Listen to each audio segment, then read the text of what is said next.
If you're watching this, you're probably in your 20s wondering what a 29-year-old has to say to you.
This took me a while to think about, but the biggest things that I wouldn't say I regret, but the things that you have to kind of really take into consideration and things that I wish I knew earlier on in my 20s.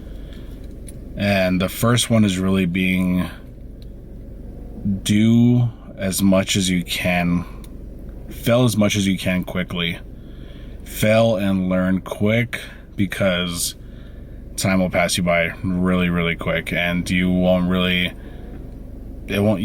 it, honestly. It's going to happen so fast. You might be like 21 doing something, and then by the time you're 24, you did the same thing again. The second one,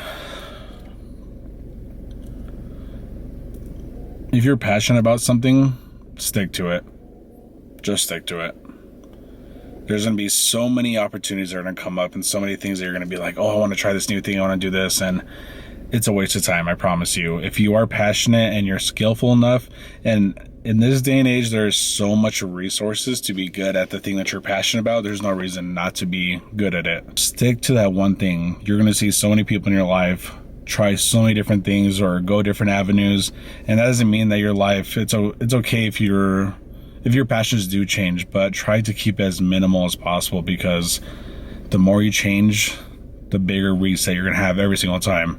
You're going to reset, and then you're going to be 30 before you know it. So find something that you love and really stick to it, because you're going to see how many times people change. The third thing I'd say is be super, super smart with credit cards. Credit cards are an amazing tool when it comes down to it. So are loans if you use them properly, but especially credit cards. But don't just get a card just because you want to flex or anything. Get it because it makes sense for your lifestyle. My last piece of advice for anybody, I wanted to keep this, super simple. Don't rush into luxury things. You might hear like on TikTok or YouTube or anywhere else that, oh, buy this thing or you're going to feel better when you have this, or it feels more elevated, or whatever it is. Save your luxuries for when you have the money for it.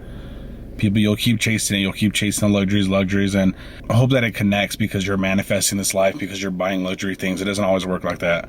Save your money as long as you can and use it to invest in yourself. Long term, when you're in your late 20s or 30s, that's when you'll see that it paid off. You know, people get so caught up in having luxuries in their 20s. I promise you're going to see the biggest shift of where your financial status is when you're 27, 28, 29, versus people that kind of splurge in their early 20s and now they're struggling in their late 20s, or they're playing catch up with their debt. It doesn't matter if you're 21 or 29, just like me.